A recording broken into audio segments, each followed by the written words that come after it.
तो hello friends, आप सभी का फिर से स्वागत करता हूं आपके अपने यूट्यूब चैनल टोटल साइंस में दोस्तों। तो चलिए फ्रेंड्स, आज हम लोग करने जा रहे हैं ज्योग्राफी का पहला चैप्टर, जिस चैप्टर का नाम है संसाधन एवं उपयोग दोस्तों। तो चलिए दोस्तों, यह आपके बोर्ड एग्ज़ाम के लिए बहुत ही इम्पोर्टेंट है दोस्तों। यह आपके बोर्ड एग्ज़ाम के लिए बहुत ही इम्पोर्टेंट है दोस्तों। तो चलिए दोस्तों, इसके क्वेश्चन की ओर आगे बढ़ते हैं। पहला क्वेश्चन है दोस्तों, कोयला किस प्रकार का संसाधन है दोस्तों। कोयला किस प्रकार का संसाधन है। ए अनवीकरणीय, बी नवीकरणीय, सी जैव, डी अजैव दोस्तों। इसका आंसर क्या होगा दोस्तों। कोयला किस प्रकार का संसाधन है दोस्तों। तो कोयला अनवीकरणीय संसाधन है दोस्तों। तो चलिए दोस्तों, अगला 2 नंबर क्वेश्चन है कि सौर ऊर्जा निम्नलिखित में से कौन सा संसाधन है दोस्तों। दूसरा नंबर क्वेश्चन है दोस्तों, सौर ऊर्जा निम्नलिखित में से कौन सा संसाधन है दोस्तों। ए मानवकृत, बी पुनः पूर्ति योग, सी अजैव या डी अचक्रीय दोस्तों। इसका आंसर क्या होगा दोस्तों। ए मानवकृत, जो मानव ने बनाया है, बी पुनः पूर्ति योग्य, सी अजैव या डी अचक्रीय दोस्तों। इसका आंसर क्या होगा।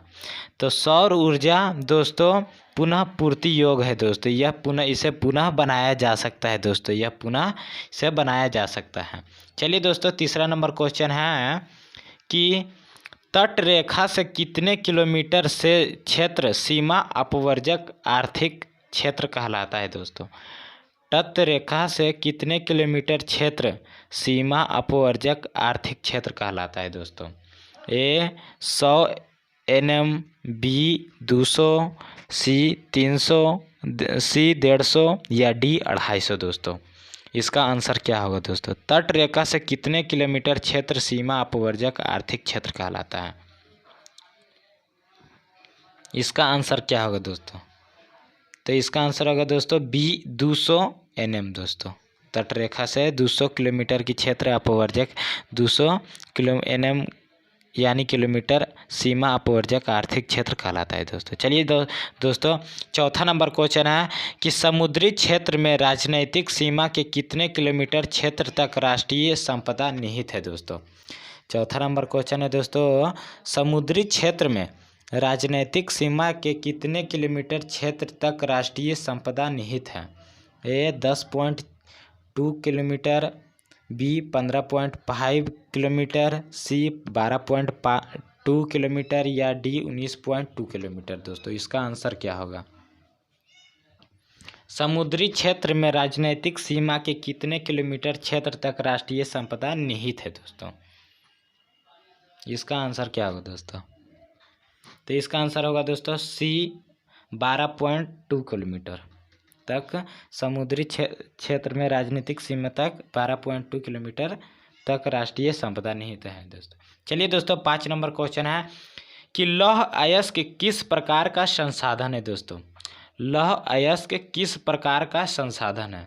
ए नवीकरणीय योग्य यानी नवीकरणीय संसाधन है, बी जैव है, सी प्रवाह है या डी अनवीकरणीय संसाधन है दोस्तों। इसका क्या होगा आंसर, क्या होगा दोस्तों। यानी लौह अयस्क किस प्रकार का संसाधन है दोस्तों। तो इसका आंसर होगा दोस्तों लौह अयस्क अनवीकरणीय संसाधन है दोस्तों। इसे पुनः नहीं बनाया जा सकता है दोस्तों। यह एक बार समाप्त होने के बाद इसे पुनः बनाया नहीं जा सकता है दोस्तों। चलिए दोस्तों, अगला क्वेश्चन है 6 नंबर कि ज्वारीय ऊर्जा निम्नलिखित में से किस प्रकार का संसाधन है दोस्तों। ज्वारीय ऊर्जा निम्नलिखित में से किस प्रकार का संसाधन है। ए अजैव, बी चक्रीय, सी पुनः पूर्ति योग्य, डी मानवकृत दोस्तों। ज्वारीय ऊर्जा किस प्रकार का संसाधन है दोस्तों। इसका आंसर क्या होगा दोस्तों। तो ज्वारीय ऊर्जा यह पुनः पूर्ति योग्य संसाधन है दोस्तों, यह इसे पुनः प्राप्त किया जा सकता है दोस्तों। चलिए दोस्तों 7 नंबर क्वेश्चन है कि पवन ऊर्जा किस प्रकार का संसाधन है दोस्तों। पवन ऊर्जा किस प्रकार का संसाधन है दोस्तों। ए अनवीकरणीय, बी जैव, सी नवीकरणीय या डी व्यक्तिगत दोस्तों। पवन ऊर्जा किस प्रकार का संसाधन है दोस्तों। इसका आंसर क्या होगा दोस्तों, हमें कमेंट में ज़रूर बताइएगा दोस्तों। तो इसका आंसर होगा दोस्तों पवन ऊर्जा नवीकरणीय संसाधन है दोस्तों, क्योंकि इसे पुनः बनाया जा सकता है दोस्तों। चलिए दोस्तों अगला नंबर 8 नंबर क्वेश्चन है कि निम्नलिखित में कौन परिवहनीय संसाधन है दोस्तों। निम्नलिखित में से कौन परिवहनीय संसाधन है दोस्तों, जिसे प्रवाह किया जा सकता है दोस्तों। इसका आंसर क्या होगा दोस्तों। निम्नलिखित में कौन परिवहनीय संसाधन है दोस्तों। ए नदी, बी पेट्रोल, सी कोयला या डी वन दोस्तों। इसका आंसर क्या होगा दोस्तों। तो निम्नलिखित में से परिवहनीय संसाधन नदी है दोस्तों, ए नदी है। परिवहनीय संसाधन क्या है दोस्तों, तो नदी है। चलिए दोस्तों 9 नंबर क्वेश्चन है कि इनमें कौन सबसे कीमती अनवीकरणीय संसाधन है दोस्तों। इनमें कौन सबसे कीमती अनवीकरणीय संसाधन है दोस्तों। कीमती है लेकिन वह अनवीकरणीय है दोस्तों, जिसे पुनः बनाया नहीं जा सकता है दोस्तों, जिसका पुनः निर्माण करना होने में लाखों वर्ष लग जाते हैं दोस्तों। इसका आंसर क्या होगा। ए क्या यह जल है, बी पवन है, सी वन है या डी खनिज है दोस्तों। इसका आंसर क्या होगा दोस्तों। तो इसका आंसर होगा दोस्तों खनिज, क्योंकि दोस्तों इसका आंसर होगा खनिज, क्योंकि इसका बनने में लाखों वर्ष करोड़ों वर्ष लग जाते हैं दोस्तों। यह अनवीकरणीय संसाधन है।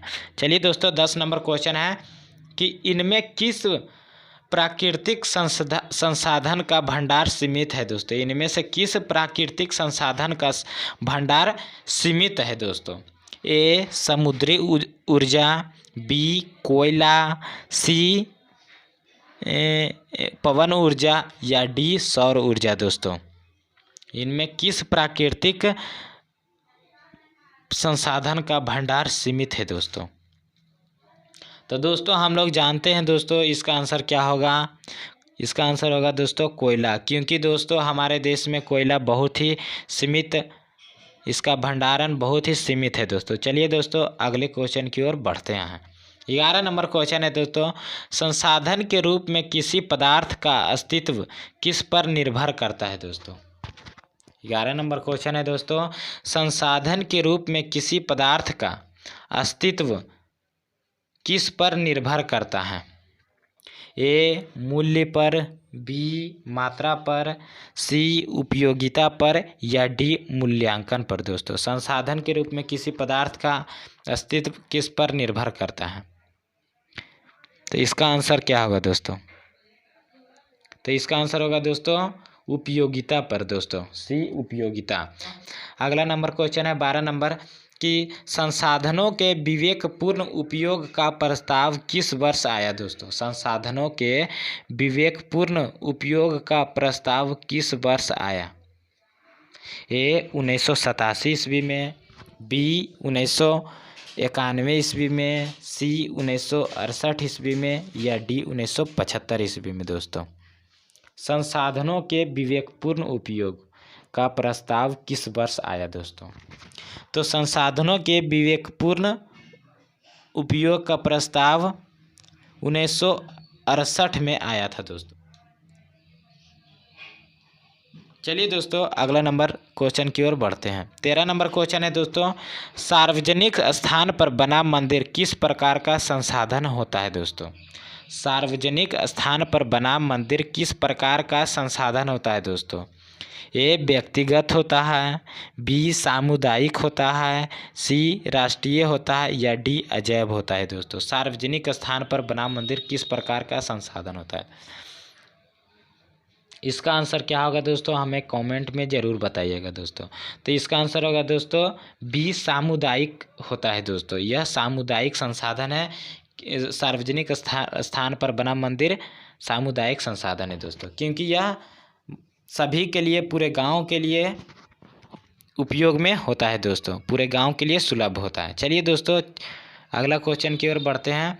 14 नंबर क्वेश्चन, टू ग्रोथ नामक पुस्तक किस वर्ष प्रकाशित हुई थी दोस्तों। लिमिट्स टू ग्रोथ नामक पुस्तक किस वर्ष प्रकाशित हुई थी दोस्तों। ए 1972 में, बी 1982 में, सी 1975 में या डी 1990 में दोस्तों। लिमिट्स टू ग्रोथ नामक पुस्तक किस वर्ष प्रकाशित हुई थी दोस्तों। तो इसका आंसर क्या होगा दोस्तों, आंसर देने का आप प्रयास करें दोस्तों। तो इसका आंसर होगा दोस्तों ए 1972 में इसका प्रकाशित हुआ दोस्तों। यह पुस्तक लिमिट्स टू ग्रोथ नामक पुस्तक यह 1972 में प्रकाशित हुआ था दोस्तों। चलिए दोस्तों अगला क्वेश्चन की ओर आगे बढ़ते हैं।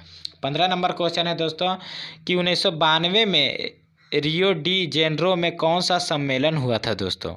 1992 में रियो डी जेनेरो में कौन सा सम्मेलन हुआ था।